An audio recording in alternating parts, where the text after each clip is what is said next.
Bon, on en est où dans ce bullrun? On a eu un début d'année explosif, mais depuis ça traîne. C'est long, c'est chiant, c'est l'été, j'ai envie de dire que c'est normal. On peut pas monter tout droit à la lune. Aujourd'hui, on va faire un point sur quelques altcoins. On va pas s'attarder sur les dinosaures à moitié morts. On avait expliqué comment classer justement les altcoins en 3 catégories, mais on va pas revenir dessus. Aujourd'hui, on va regarder surtout ceux qui en ont dans le sac. Ceux qui sont susceptibles de faire le plus de chiffres dans les mois à venir. Ceux qu'on est censé avoir en quantité suffisante en portefeuille. Ce qu'on recherche, et je pense que vous voulez la même chose aussi, c'est printer un max dans la phase verticale du bullrun qui commence dans quelques semaines ou quelques mois. Allez, pensez à vous abonner, activez la cloche si vous nous découvrez pour ne rien manquer. Mettez un petit like pour commencer, c'est parti.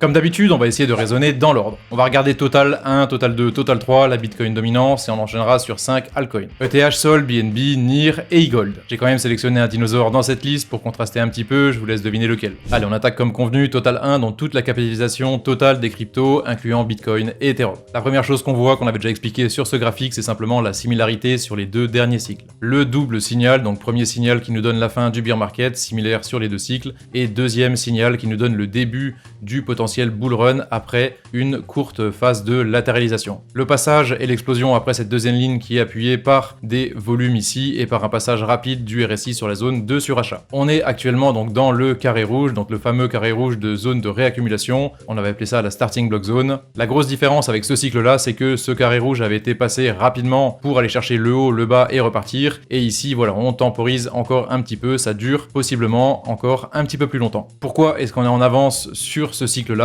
On peut voir simplement la similarité avec les halvings. Donc là, on peut voir que sur le dernier cycle, le halving était encore, voilà, on était encore bas sur le dernier halving et on a explosé par la suite. Ici, on est déjà très haut sur le halving. Pourquoi? Probablement parce qu'on a eu l'intervention des ETF donc sur Bitcoin et sur Ethereum. C'est vraiment pour moi l'explication principale qui justifie qu'on soit actuellement aussi haut et qu'on n'est pas encore en train d'osciller sur les 40 000. Donc peu importe, tant mieux, autant que ça monte plus vite que prévu. Mais il y a un certain timing, si vous voulez, à respecter. On peut pas aller tout droit à la lune. Ça prend un certain temps, on doit créer de la liquidité, et si on a pris simplement un petit peu d'avance, ce qu'on n'a pas fait en bas ici, on doit possiblement le faire en haut, c'est-à-dire voilà une petite phase, c'est ce qu'on expliquait dans les dernières vidéos, une petite phase de latéralisation. Cette petite phase de latéralisation, elle est simplement expliquée sur les vagues ici, donc les vagues on les avait posées depuis un certain temps, donc comme ceci, on avait prévu un passage de l'ATH, donc en l'état c'est pas encore arrivé, peu importe, on a attaqué la petite phase de latéralisation, on a émis la vague 4 ici, voilà, qui est terminée je pense après l'été, là on a mis voilà aux alentours du 10-15 septembre, fin du mois de septembre, pour pouvoir attaquer la possible phase plus verticale du bullrun.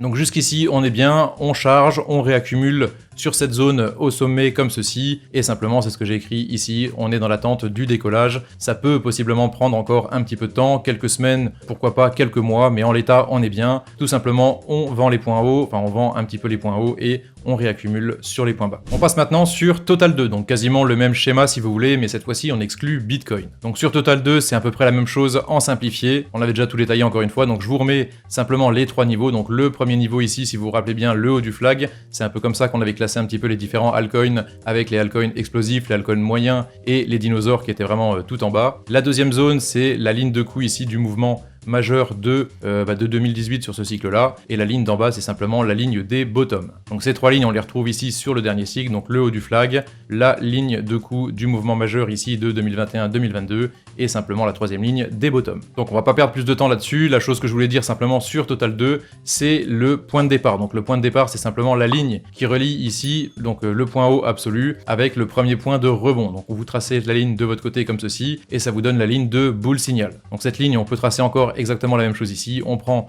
le point haut, on prend le deuxième point haut comme ceci au niveau du halving, donc au niveau du mois de mars 2024, on trace la ligne et au passage de cette ligne ce sera vraiment le top départ de la fameuse phase verticale qu'on attend pour justement voilà tout ce qui va exploser après, enfin, du moins à la suite du prochain bullrun. Donc ce que je viens de dessiner ici c'est à peu près le scénario que moi personnellement de mon côté j'attends, et ce scénario on va le détailler un petit peu donc sur Total 3. Sur Total 3, c'est ce qu'on avait dit dans la dernière vidéo, donc encore une fois on a toujours les trois mêmes niveaux, niveau haut, niveau intermédiaire et niveau des bottom. On avait le scénario donc qui a été dernièrement invalidé, qui avait tenu 6-8 mois comme ceci, donc qui a été invalidé dans le sens où, donc la flèche noire ici, on n'a pas réussi à passer le niveau le plus haut, le niveau du haut du flag comme ceci. Donc c'est pas grave, donc là pour l'instant on est en train de retracer tout doucement et on est en train de reprendre simplement le deuxième scénario qui n'avait pas passé la deuxième ligne comme ceci, et a priori voilà peu importe, même si on reprend ce scénario là, ça retarde un petit peu, si vous voulez, c'est toujours la zone de réaccumulation, ça peut pas aller directement à la lune, ça peut pas aller trop vite, on est en train simplement d'aller chercher de la liquidité en dessous, et a priori, on est juste en train de réaccumuler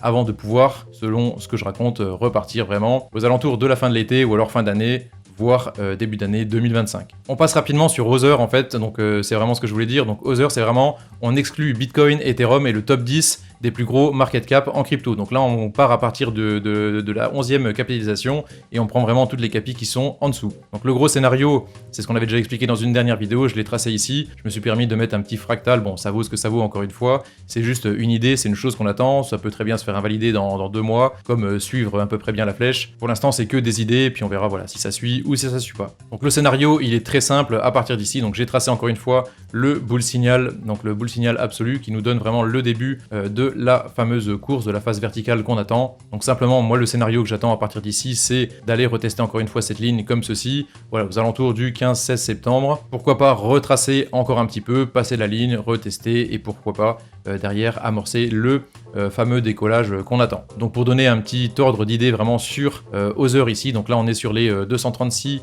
milliards de market cap, donc en excluant vraiment le top 10 crypto. A priori l'ATH il est ici là sur les 480. Si vraiment on venait à exploser, donc là on est sur des trucs qui sont potentiellement plus explosifs, donc avec moins de market cap, avec moins de capi, et qui peuvent potentiellement donc faire plus de potentiel que ceux qui sont beaucoup plus chargés. Donc a priori on peut viser un modeste, on va dire voilà, 1 trilliard vraiment sur ce marché en excluant vraiment le top 10 de crypto, et dans un cas vraiment extrêmement bullish, pourquoi pas aller chercher les 2 trilliards, bon a priori une zone compris entre les 1 et les 2 trilliards vraiment pour aller chercher vraiment le top du bull run, c'est quand même quelque chose qui est très largement à envisager. Une minute de votre temps pour vous rappeler que ZC vous a négocié moins 25% de remise sur vos frais de trading sur BingX. Courtier sécurisé, toutes les paires disponibles en avant-première et surtout pas de KYC pour le moment. Sans déconner, j'ai essayé au moins 20 exchanges depuis au moins 7 ans de crypto et c'est clairement un des meilleurs. Plateforme ergonomique, rapide, liquide et surtout simple d'utilisation. Idéal pour créer un compte secondaire avec des shitcoins par exemple. C'est d'ailleurs pour ça que j'utilise de mon côté. Allez, perdez pas de temps, premier lien directement en dessous de toutes les vidéos EZC. Moins 25% de remise sur vos frais, clairement vous trouverez ça nulle part ailleurs. On passe maintenant sur le chart de la Bitcoin dominance, donc on n'explique plus exactement ce que c'est. C'est le pourcentage de poids que fait Bitcoin par rapport au reste du marché crypto. Donc ce chart de la Bitcoin dominance, il y a pas mal de gens qui en parlent. Première chose à dire, on l'avait déjà expliqué, pensez bien à vous mettre en échelle logarithmique parce qu'actuellement, si on relie les points en échelle régulière, on est du mauvais côté de la ligne. Ça veut dire que vous êtes potentiellement en train de vendre vos cryptos, que vous attendez un pump de la Bitcoin dominance. Et voilà, le risque vraiment quand on se met entre guillemets à la mauvaise échelle, dans une échelle non adaptée, c'est d'avoir des mauvaises interprétations. Donc voilà, mettez-vous bien sur l'échelle de prix logarithmique. Dans cette échelle, on se rend compte que le signal n'est pas encore effectif et c'est vraiment ce qu'on expliquait dans les dernières vidéos. Si vraiment on veut, ça peut prendre potentiellement encore un petit peu de temps. On peut aller retester cette ligne une fois, 2 fois, même passer un petit peu au-dessus. Et vraiment le début de la phase verticale, c'est quand on va break vraiment ce niveau ici et que la Bitcoin dominance va pouvoir retracer un petit peu. C'est vraiment ce qu'on a expliqué ici. Donc altcoin run, c'est vraiment ce qu'on attend, le bull run sur les altcoins. Donc qu'est-ce que j'avais écrit là? Voilà, encore un petit peu de marge durant l'été, voilà, c'est ce que je viens d'expliquer. On a le temps, rien de pressant, altcoin run vers les 45%. Donc on va pas nécessairement aller rechercher les plus bas ici sur les 40%. A priori, on a une grosse zone ici au niveau des VRVP. Si on va rechercher les 45, voilà, disons les 50-45% sur la Bitcoin dominance, on aura déjà pas mal de chiffres qui sera fait sur les altcoins et il s'agira de prendre au moins une grande partie de son bénéfice. Allez, on attaque sur nos 5 altcoins de la vidéo d'aujourd'hui. Je pense qu'il y a pas mal de demandes dessus. Je pense que beaucoup, dont moi, sont positionnés dessus et a priori, ça devrait vous intéresser. Donc on attaque sur Ethereum. Ethereum qui est relativement explosif, c'est ce que j'ai écrit ici, qui a passé le haut du flag de 2022. Qu'est-ce que ça veut dire? Le haut du flag, il est ici. A priori, on a été chercher 2 fois la liquidité au-dessus de ce niveau du flag, donc ça fait partie des altcoins qui sont les plus explosifs, qui ont réussi à bien remonter la pente après le fameux bear market qu'on a connu. Il y en a pas mal, je pense que vous le savez, qui sont encore vraiment en bas sur les bottoms, voire encore en dessous, et on est content quand il y a des altcoins qui performent. Donc actuellement, on a quand même bien rebondi sur le support ici des 2800, 2900. On va zoomer un petit peu vraiment pour y voir plus clair. À mon avis, on a quand même bien été aidé par l'approbation, enfin l'arrivée des ETF sur Ethereum justement. On a plusieurs listings des nouveaux ETF, donc en spot, la même chose que sur Bitcoin, mais cette fois-ci sur Ethereum. Actuellement, le support tient, donc le fameux support des 2800, 2900. En général, vous avez les chiffres clés, donc 4000, 3005, 3000. Donc en général, donc sur ces phases de réaccumulation comme ceci, on passe en dessous du niveau. Donc voilà, on passe juste en dessous des 3000, on va chercher les 2009 ou 2850 et souvent on rebondit. Ça c'est ce que j'avais dit par exemple sur mon canal Telegram, on m'avait posé la question, donc côté ROM j'en parle un petit peu moins souvent mais je suis quand même relativement bien chargé. On m'avait demandé de jeter un petit œil simplement sur Ethereum, donc sur Ethereum on était encore ici vraiment juste après donc le double top voilà, sur les 3500 et on avait dit il y a pas mal de liquidités à aller chercher, je sais plus exactement ce que j'avais écrit, pas mal de liquidités sous les 3000, on a l'ETF qui arrive sous peu mais pour l'instant peu de hype, je garde du cash pour le scénario baissier, donc le scénario baissier c'est simplement d'aller chercher la liquidité en dessous de la mèche la plus basse, donc là en l'occurrence on s'est appuyé quand même sur ce support pour pouvoir rebondir, donc actuellement et sur le schéma voilà on se rend compte qu'on est quand même relativement bien parti. Donc même chose, le bull signal, vous prenez le point haut comme ceci, le deuxième point haut, ça vous met une ligne oblique qui vous donne vraiment la phase actuellement de réaccumulation. Simplement même chose, on vend, on prend un petit peu de bénéfice sur les points hauts et on rachète simplement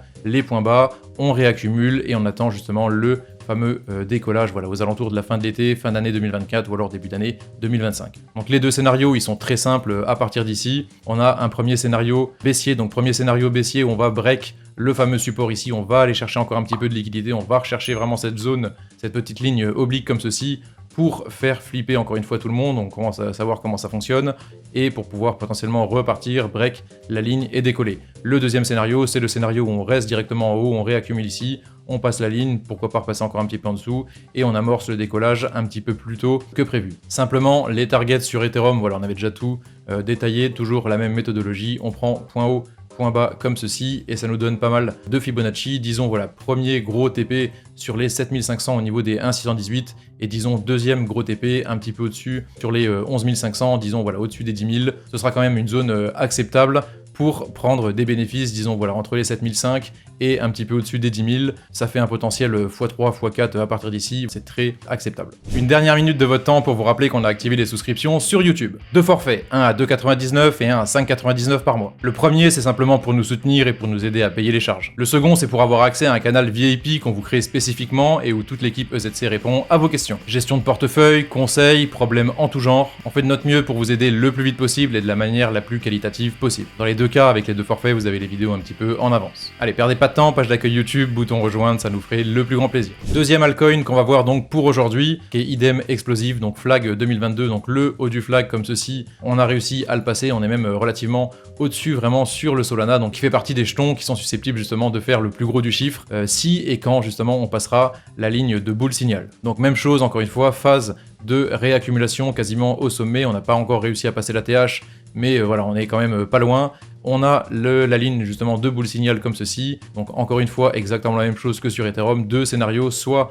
on break, a priori je vais quand même privilégier ce scénario là, d'aller rechercher encore un petit peu de liquidité en dessous pour faire flipper tout le monde, voilà, que tout le monde vende ses positions, que tout le monde fasse n'importe quoi, et que les grosses mains justement réaccumulent, continuent à envoyer des grosses pralines sur Solana, en vue de ce qu'on attend tous par la suite, donc voilà le pump, voilà pourquoi pas retest de la ligne et explosion par la suite. Le deuxième scénario, un petit peu plus bullish, disons que je vais quand même moins privilégier, c'est le passage un peu plus rapide de la ligne, oscille un petit peu sur la ligne et pourquoi pas démarrer la phase verticale un petit peu plus rapidement. Donc a priori ça me semble quand même optimiste ce deuxième scénario, donc le scénario direct. Je pense qu'on doit quand même réaccumuler, continuer un petit peu, faire flipper, créer encore un petit peu de la peur, c'est tôt, après tout le halving vient que d'arriver vraiment sur Bitcoin, c'est un petit peu rapide, je pense qu'on doit aller rechercher de la liquidité, créer encore un petit peu de la peur et voilà ce sera des nouvelles occasions de réaccumuler du Solana en vue des choses meilleures qu'on attend par la suite. Donc les choses meilleures, toujours la même chose, on prend point haut, point bas avec le Fibonacci, donc comme ceci, point haut, point bas, et on va chercher donc toujours les mêmes points, donc 1 618 sur les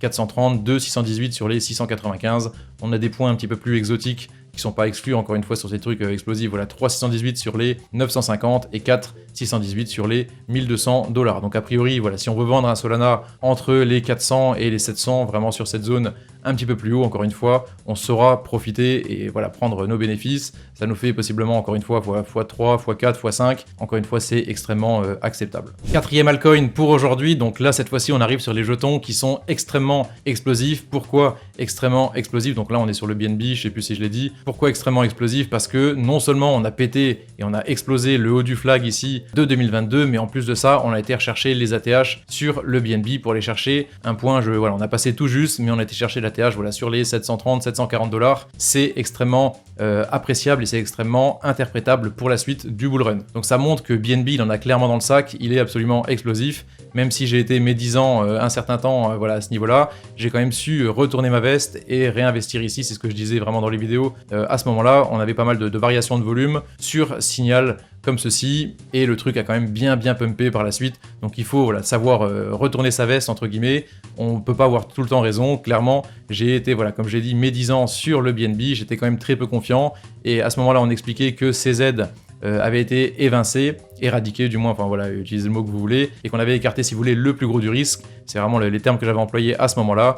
Et a priori, on est quand même récompensé d'avoir posé quelques billes sur BNB. Donc le bull signal, c'est le premier bull signal qui est horizontal, donc il n'y a même pas besoin de relier des points. Vous reliez les deux points comme ceci, vous avez une ligne horizontale sur laquelle on est actuellement et qui nous donne simplement le bull signal. Dès qu'on va passer cette ligne, voilà, ça ne nous dit pas qu'on va rester pour toujours au-dessus de cette ligne. On peut repasser potentiellement encore un petit peu en dessous, mais derrière, on attend, c'est quand même une explosion du prix du BNB pour aller clairement rechercher des plus hauts. Les deux scénarios à partir d'ici, encore une fois, ils sont très simples. Donc le premier scénario, on a déjà été chercher la liquidité en dessous. A priori, on n'exclut pas d'aller en rechercher encore un petit peu. Donc si on venait à passer en dessous des 450, moi a priori voilà, je vais renvoyer des grosses pralines avec le cash que j'ai prévu pour ça en dessous des 450. Donc clairement, scénario baissier, c'est d'aller rechercher encore un peu de liquidité ici, voilà, faire vraiment une structure comme ceci pour pouvoir après vraiment commencer le fameux bull run, la fameuse phase verticale. Le scénario le plus optimiste que je ne vais pas privilégier, donc encore une fois, voilà, gérez votre risque. Vous devez savoir combien est-ce que vous avez de BNB maintenant, combien est-ce que vous aimeriez en avoir si vraiment ça venait encore à descendre, et si ça venait à partir tout droit, est-ce que vous en avez assez pour pouvoir en profiter? Ça c'est un petit peu voilà, au jugé, chacun doit vraiment poser sa stratégie, mesurer son risque et savoir qu'est-ce qu'il est prêt à perdre et combien il est prêt à mettre vraiment si ça venait à redescendre. Scénario optimiste, c'est vraiment de partir plus ou moins tout droit, continuer à latéraliser directement dans cette zone pour pouvoir faire la phase verticale un petit peu plus rapidement sans donner vraiment les opportunités d'avoir des prix en dessous des 450 $ sur le BNB. Donc les objectifs, encore une fois, la même chose, point haut, point bas, donc tout ça on l'avait déjà fait, on le refait encore une fois. 1,618 sur les 1000 $ tout rond, donc a priori voilà, ce serait quand même très appréciable, ça nous fait un petit x2 à partir d'ici. 2,618 sur les 1500, c'est bien sur BNB, c'est tout simple. 3,618 sur les 2000 et 4,618 sur les 2500. Les 2500 c'est loin, c'est pas à exclure, c'est absolument possible, ça nous ferait un modeste x5 à partir de là. Bon, a priori, on doit rester quand même un petit peu plus cohérent. Si on va chercher des 1000, voire un petit peu au-dessus, 1600, 1700, clairement, on saura prendre nos bénéfices en temps et en heure. Allez, on enchaîne sur le NIR. Donc le NIR, je crois qu'on en avait parlé dans la dernière vidéo, Altcoin, donc on va mettre un petit peu, c'était exactement ce schéma-là qu'on avait présenté. Donc NIR qui est semi-explosif. Pourquoi semi-explosif? Parce que il vient tout juste de passer le flag comme ceci, mais il n'est pas aussi haut vraiment que les autres. Il n'est pas aussi haut que l'Ethereum, il n'est pas aussi haut que BNB qui a déjà passé son ATH. Bon bref, ça reste quand même extrêmement appréciable. On a déjà fait un score très correct depuis le bottom voilà, de 700%, donc clairement on crache pas dans la soupe. Ceux qui avaient du NIR, qui ont su racheter le bottom, bon évidemment très peu ont racheté le bottom exact ici, on avait accumulé vraiment sur les points bas sur le NIR, à chaque fois qu'on allait rechercher un petit peu de liquidité en dessous, on renvoyait des petites pralines, et jusqu'ici on a quand même été récompensé. Donc le NIR simplement phase de réaccumulation, le même bull signal, donc vous prenez point oblique comme ceci, vous reliez encore ces deux points là, ça vous donne vraiment le signal, le bull signal, donc simplement le début de la phase la plus verticale du bull run. Actuellement on est toujours dans la fameuse phase de réaccumulation, donc toujours la même chose, on est sur un support comme ceci, deux gros scénarios, scénario où on va chercher encore un petit peu de liquidité au niveau du niveau protégé, donc le niveau protégé voilà sur les 3 $ tout rond, pour pouvoir continuer justement à latéraliser, créer un maximum de peur et pourquoi pas reprendre vraiment la phase verticale du bull run qu'on attend. Deuxième scénario, donc scénario optimiste comme ceci, on va chercher de la ligne, on discute un petit peu et on part directement tout droit sans donner l'opportunité d'avoir des points vraiment plus bas sur le NIR. Donc au niveau des targets, simplement on a déjà le premier target au niveau donc, de l'ATH comme ceci, au niveau des 20 $. Donc on a déjà un x4 à partir d'ici et on n'aura pas encore passé l'ATH. Dans un cas extrême, vraiment si on venait à passer l'ATH, donc toujours même méthodologie, on prend donc le point haut, le point bas comme ceci et on a des points vraiment un petit peu au-dessus. 1 618 sur les 33, 2 618 sur les 53 $. Donc là, on a déjà un gros chiffre à faire. Donc ça nous fait quoi sur les 50, ça nous fait un x10 et on n'est que sur les 2 618. Donc bon, c'est déjà très optimiste, mais encore une fois, on doit l'inclure dans le plan. 3 618 sur les 75 et 4 618 sur les 95 $. Encore une fois, si on veut vendre le NIR entre, disons, l'ATH et les 1,618, voilà, ça nous fait un prix sur les 21, sur les 33, ça nous fait encore un petit x7, x8, c'est extrêmement appréciable et on saura en profiter et prendre nos bénéfices si ça venait à arriver. Et on termine sur le seul dinosaure, je pense que tout le monde avait compris qu'on parlait de celui-là, le seul dinosaure de la liste, c'est ce que j'ai écrit ici, donc pas explosif du tout. Pourquoi pas explosif ? Parce qu'il n'a même pas passé encore la ligne de coup du dernier mouvement ici, on est encore en dessous du niveau protégé, donc pur bullshit, le truc il a rien dans le sac, il y a eu beaucoup d'attentes, une grosse communauté, beaucoup de blabla, beaucoup de paroles pour rien, en attendant le truc il est semi-mort, donc je dis pas que ça va pas pumper, je dis juste qu'il y a des jetons dont le NIR qui ont pris les 700% et le e-gold qui est encore sur son bottom absolu, qui est en dessous du bottom de juin 2022, qui est en dessous du bottom de décembre 2019, vraiment pour bien se rendre compte, et qui est simplement au niveau du bottom de septembre 2023. Donc pur bullshit le truc. Bon, évidemment, j'en ai, je sais plus combien, une trentaine qui traînent à droite à gauche. Donc voilà, je les garde évidemment, j'ai accumulé des points bas, j'attendais comme beaucoup que ça explose, mais en l'état, il se passe rien. Donc pur bullshit, évidemment, c'est pas le moment de vendre tout en bas, ça va forcément remonter, mais on a quand même beaucoup moins d'attentes, des attentes moins optimiste sur ce genre de jetons que sur un NIR, que sur un BNB par exemple. Simplement voilà, ce que j'ai écrit là, j'en parle pour les impressions YouTube. Bref, on est sur le support du bear market, comme on l'a dit, sur la buy zone, extrême buy zone, donc en dessous il n'y a rien, en dessous c'est le vide. Est-ce qu'on peut aller encore en dessous? Évidemment que oui, tout est envisagé. Est-ce qu'on va y aller? A priori je dirais non, on est quand même sur le support quasiment absolu, donc a priori à partir d'ici, voilà, soit on latéralise encore un petit peu et on dort vraiment en dessous du niveau protégé, soit on arrive quand même à passer ce fameux niveau protégé pour aller chercher des points un petit peu plus haut. Donc le bull signal, il est quand même moins important, enfin moins, je veux dire, effectif que sur les autres. On prend la ligne comme ceci, oblique, on relie les points hauts, donc la ligne forcément là elle est quand même plus oblique, dans le sens où le jeton est beaucoup plus bas. Au niveau des targets, on va même pas s'embêter avec le Fibonacci, on va regarder quand même directement après, mais on a un premier target donc sur le niveau protégé, donc a priori on a un petit x2, voilà, jusqu'au 70-75 $. Deuxième target comme ceci sur l'order block des 200, et le troisième target sur la TH des 500. Moi a priori, si vraiment on a la chance d'aller entre les 200 et les 500 ici, je prendrai mes bénéfices dans cette zone-là. Je ne vais pas m'embêter, ça nous fait déjà un petit x10. Ce serait extrêmement appréciable, ce serait une opportunité si vous voulez de faire x10 sur e-gold. Ce serait super, donc voilà, a priori sur les 300, 400, je bazarde tout. Et peut-être que voilà, je remettrai un petit peu je déplacerai un petit peu le capital sur d'autres trucs qui seront plus explosifs. Dans un cas vraiment extrêmement appréciable, si on venait à passer l'ATH donc sur e-gold, encore une fois on relie point haut, point bas comme ceci, et on a des points donc un petit peu plus au-dessus sur les 885 pour le 1,618, 2,618 sur les 1400, 3,618, 2000, 4,618, 2500. Bon, clairement, on va pas se mentir, je pense pas qu'on ira sur ces points aussi haut. C'est pas à exclure, peut-être que j'en garderai, je sais pas, 4-5 pour la route, mais a priori, voilà, je pense pas qu'on ira vraiment chercher ces points aussi haut. Sur l'ATH, j'aurais bazardé un bon 80% de mon stock. On a fait le tour pour aujourd'hui. Normalement, tout est en place et il n'y a plus rien à toucher. À ce stade, vous avez fixé votre plan il y a longtemps. Peut-être que vous êtes déjà all-in, après tout, vous êtes tranquille, il n'y a plus rien à penser. Je le répète, à partir de maintenant et par rapport à tout ce qu'on raconte, il n'y a plus rien d'autre à faire qu'attendre. On peut faire autre chose, des choses un petit peu plus exotiques par exemple, comme farmer des airdrops ou alors des trucs de pauvres du genre. Et vous de votre côté, qu'est-ce que vous pensez par rapport à tout ce qu'on vient de raconter dans cette vidéo? Est-ce qu'on va pouvoir exploser à partir de maintenant ou est-ce que ça va traîner et durer encore un petit peu? Est-ce que vous avez prévu des petites poches de cash pour les plus bas? Est-ce que vous êtes all-in, tranquille, il n'y a rien à penser? Ou est-ce que vous faites simplement partie de la team full USDT? Je suis full USDT, moi j'ai vendu le top. Sans déconner, dites-nous un peu votre avis en commentaire. Encore une chose, n'oubliez pas de garder des forces pour le bull run. Dormez, profitez, reposez-vous. On sait comment c'est quand ça commence à exploser, ça dure un certain temps, ça nécessite un bon paquet d'énergie et justement le sommeil va peut-être manquer à un certain moment. Quand ça va partir, on aura probablement plus le temps de rien faire. Et pensez à mettre un like, bande de remarques, si vous êtes encore là, que vous l'avez pas encore fait. Prenez soin de vous, hasta luego.